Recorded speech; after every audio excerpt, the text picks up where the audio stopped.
My name is Daniela Villa, and I currently live in Cicero, Illinois. How did you end up here in Cicero, Illinois? My family moved here, so I live in a different house, obviously, when we first moved here. But my family first moved here. Well, actually, my grandparents moved here when I was Cicero? 6. Yes, they moved here when I was 6. My uncle bought a house. We used to live in Chicago near like Little Village. But then he bought a house and they moved with them. And I was so close to my grandparents, I didn't stay behind with my mom. I came with my grandparents. Well, I lived with my grandparents. And then ultimately, my stepdad also bought a house in Cicero. So then when they bought their house here, I moved in with them. And then fast forward a couple more years, a year and a half ago now, I got my own place, even though it's still Cicero. It's my place now. Congratulations. Thank you. It's a huge accomplishment. Yeah, it's scary. Yeah, I mean, it's a little daunting at times and overwhelming, but rather build equity than pay rent in the city. Definitely.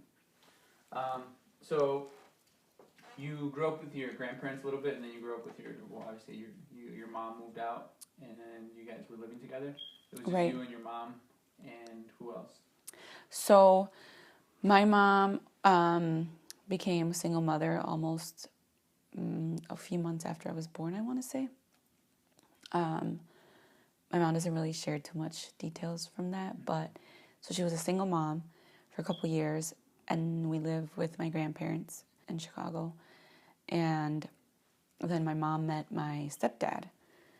They got married. My mom got pregnant for she's my little sister, the one that comes after me.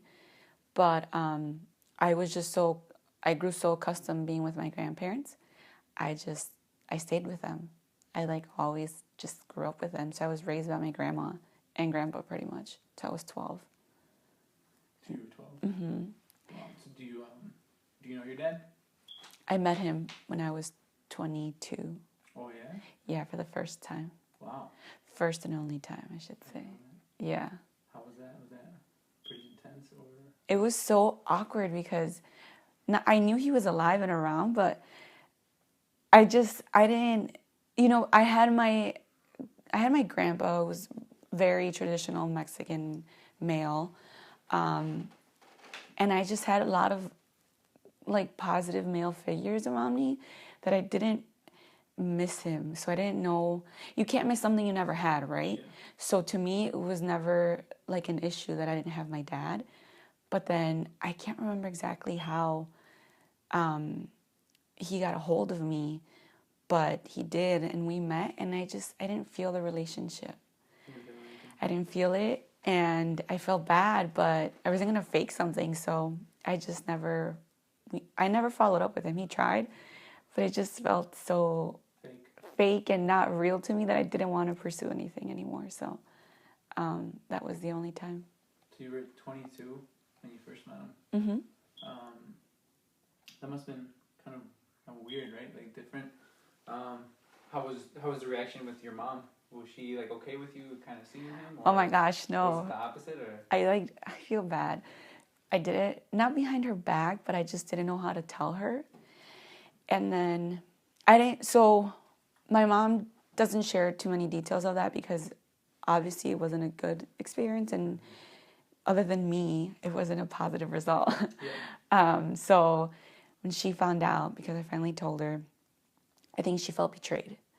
Betrayed because I didn't know what their relationship was and why things didn't work out with him, the kind of person he was to her. So she felt betrayed, how could you have gone to meet him? She felt like I met him or I decided to meet him because because whatever she had provided for me in the past wasn't sufficient, and it always was. My mom always worked her butt to give me whatever I needed, and she still works like a dog. She works a lot. Yeah. Yeah. I mean, that's something to be, obviously proud of your mom, because it's not just you that she raised, right? It's How many other are you guys? It's just me out of this marriage, her one and only marriage to my stepdad. And then I have 3 younger siblings. A sister who's going to be 23, a brother who's going to be 19, and I have a 14-year-old little sister. Oh, wow. 14? Yeah, there's a big age gap. I know.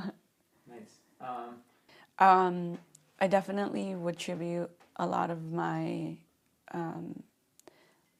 upbringing and therefore success to my grandparents. My grandma more than anything. My grandma's very blunt. How old is your grandma? Sorry, She's gonna be 76 in July. she's young. Yeah, she is like, I love my grandma. I love her to death. I'm gonna, try and like one up her because she's very smart, and she definitely helped raise me in the right direction. So whenever, I misbehaved, she always called me out. There was no way around her. Like traditional in the sense of like, if you misbehaved, you got a ass whooping, like with the belt, the chancla, whatever was around her at the time. If you said something snarky and she was cooking, there she goes with like the cucharon right on your arm or whatever. If you I never got hit with a cuchara, but my grandma was vicious. Like whatever she saw, whatever she found at the moment, con eso te daba. If you were like misbehaving at church or out in public, she would like pinch you like very tightly, like pórtate bien kind of thing. So I would say that, and then just I think I'm not the smartest cookie in the jar, but I think I'm very perseverant and competitive. Me doy por vencida. Like if I feel like if so and so did it, not necessarily people around me, but just people in general, in the general population, I'm like, why can't I? Like I push myself. I have a lot of willpower, and I think I'm very self-driven to some extent. Where do you think you get that willpower, though? You think? I don't know. You just within you think? Yeah, like I don't like to give up.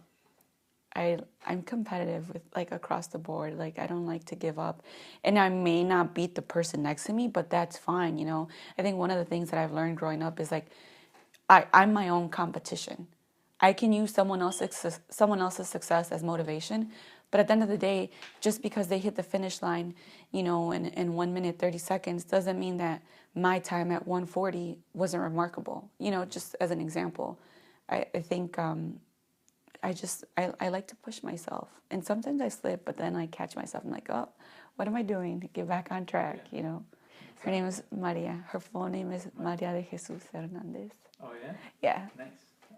But did you guys have nicknames for each other, or you guys were just, or what would she call you? Like We just call her Abuelita. Abuelita? Abuelita Chuy. I have like a bunch of cousins. Like I'm only, close to my mom's side of the family, but I think we're like over 25 now, and they're great grandparents. But me and all my cousins growing up, it was like our Abuelita Chuy, Chuy? Chuy, because Maria de Jesus. But everyone calls me Danny at home. Everyone calls me Danny, so like Daniela or Dani, ven pa acá, like whatever, Where are you guys from in Mexico? My family's from Zacatecas. Both your dad and your mom? Yeah. That much I do know about him. His family's also from Zacatecas, so. Got the good roots. Yeah. So then where'd you go to school in Cicero? You grew up in Cicero? Yeah, so I did my elementary school years at Goodwin. Okay.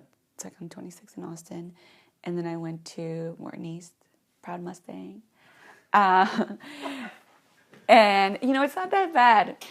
It's what you make of it, too. I guess that's another point we should touch on, right? Because now that I work in the city, I tell people, I live in Cicero and I went to school in Morton East. It's kind of like, it's like a stigmatism, like you went to Morton East. Like, is that the bad one? It's the same school district as West, so there is no real difference. But I went to Morton East, and I ultimately ended up at Northern, at NIU. I did my undergrad and my master's there. What did you do your undergrad in? I have a bachelor's in accounting and a minor in Italian. Un po'. Yeah, there you go. A little. I haven't really exercised it since I graduated, but yeah. So, can you say, I want to, I'm in love with who? Like, I say a celebrity. How do you say that? I'm in love with Brad Pitt or something. How do you say it in Italian? Sto innamorata di Brad Pitt. Hey. I think something like that. I forget how to conjugate my verbs, I gotcha. but yeah. Nice. I think I would survive if I go to Italy. Yeah. Is that one of your goals to go to Italy, or have you been to Italy before? I've been to Europe twice, but have not made it to Italy. So for my upcoming birthday, that's my goal, like to make it out there to the Amalfi and just around Rome. Talk a little bit back of Northern. So you studied accounting, and then you did a minor in Italian. Mm-hmm. And then you said you also did, after you did your master's? Or? Right. So because of my minor, I got set back a semester with accounting. So I ended up graduating with my undergrad in fall instead of May 2010. But because I really only had 2 classes left, what they allowed me to do is do what they call a dual enrollment. So I was wrapping up my undergrad in accounting. And I think it was like 1 accounting class and 1 Italian class, what I had left to finish up both like the bachelor's and my minor. And then I also took 2 master's classes. So I graduated with my undergrad studies in December 2010. And then the following year, December 2011, I wrapped up my master's in accounting. Wow, congratulations. Thank you. Why did you choose, well, 1, why did you choose Italian? And then 2, why did you choose accounting? I took Italian classes all throughout, no, I lie, like my sophomore through senior year. Mm-hmm. I took that as an elective in high school, and I just loved it. Like, I loved learning another language.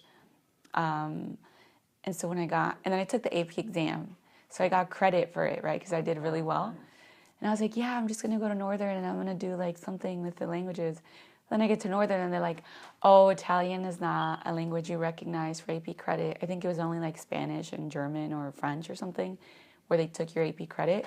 So I was like, oh. But I still wanted to study it. So I'm like, okay, well, I'll do a minor. Who cares? But I actually got to skip out of 2 classes because I talked to the professor, and he was like, I think you should start, above everyone else. So I'm like, hey, why not? So I did. I don't know. I like the language because I think it's so similar to Spanish. And to me, it was just like so cool that I could watch like movies in Italian and know what they were saying. Mm. And accounting wasn't as a clear-cut choice. No. I was like undecided when I first started, but then I went to an open house and I forgot who I met, that they were like, oh, we have a great accounting program. So, if you're like a numbers person, which I am, like you should really consider something in the College of Business. And then I decided accounting was probably a better choice for me because I also worked at a bank, so I felt like, I don't know, just like the debit, credit, monetary aspect things stuck with me a little bit more. Okay. And yeah, started up right away, freshman year. Nice, that's awesome. To backtrack a little bit again, why did you choose Northern, or how did that process begin? Because were you the first in your family to go to a university? Yeah. Okay. So talk a little bit about that. Like, why did you kind of decide, like, or what was the determinant of you going to? Yeah. So I was kind of stuck between, I applied to Loyola, DePaul, NIU. I think that was it. I got into all 3. My counselor at Morton East, she graduated from DePaul, so she really wanted me to go there. Mm-hmm. She thought that was like a great school and that's where I belonged. So I was like pretty set, like my last quarter, whatever, I forget what we go by in high school. But like towards the end of my senior year, I still hadn't accepted. But I was like, oh yeah, for sure I'm going to go to DePaul, like that's where I'm going to go. Mm-hmm. But there was like an open house at NIU, and I got letters in the mail. Mm-hmm. And my stepdad works construction, so he's like always traveling. Mm-hmm. And when I told him about Northern, he's like, yeah, I passed that up. We should go check it out. Like, let's go do the campus visit.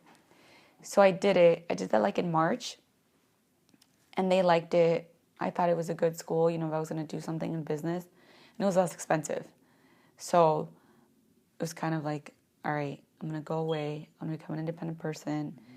I kind of knew if I stuck to like a city school, I would be home like every day, even if I dormed. Yeah. So I decided on NIU, and I don't know, I was kind of scared too though, because no one ever did the process, so I wasn't exactly sure what I should be doing. I just remember like in July or June, I came and like I went to NIU and I took like some placement exams, but that was already kind of late. Like I should have already done that a while back. Okay. And then I waited till like the very last minute to do everything. But I did ultimately make it on time to Northern. Oh my gosh, I was like such a like indecisive person that summer before I went to Northern. I was having such a great time. Like had graduated high school, and like I was working at a bank, so I thought like my life was like set, right? I'm like, oh, this is good. I was like going out with friends all the time. And I knew like I wanted to go to college, but I just didn't see like the pressure in it, you know? And to some extent, I think I was scared. Like I didn't know like if that was something I really wanted to do, you know? Like I didn't know what to expect. Like I'm like, oh my gosh, I'm gonna be away from my family. What if I don't make friends? What if the people that are out there are not like me? I just had like a lot that I really had to like go through on my own. So like that summer, I was like, oh, I really want to get a tattoo. I really want to get a tattoo, but I just didn't know what, right? Because this is something like you put on your body for like forever. And I'm like, I don't know what I want. But that summer before I went away to Northern, I just had like a couple of like spider dreams. And I remember at the time one of my friends had like a book on dreams. And I remember that the 3 explanations that I gave was like depending upon how you saw the spider in your dream, it meant something. And the way I always saw the spiders in my dream, it was so random and lame. But like I would be like walking down this corridor, like the hallway, and they would just come out nowhere. And I just kind of halt and like I would wake up because I'd be like scared, you know? So me despertaba. And I would just think that was like strange. And so I looked it up. I'm like, okay, that's weird. I don't know what that is. But anyway, the book said that when you saw, and then it was like if you saw it coming down from like a ceiling, it meant something else. Or if you saw it, I forgot what the third one was, but there were like 3 different explanations. And the way in which I saw them in my dreams, it meant like that there was like an obstacle or something there that you were frightened or afraid of overcoming. So I'm like, okay, whatever. I threw that in the back of my mind. Fast forward a year later, and I completed my first year. I did well, you know, I had like, you know, good experience my first year. I go back to the idea of a tattoo. And then I'm like, all right, what do I really want? And I'm like, oh my gosh, I should get a spider tattoo. Like I did it. I went through the first year.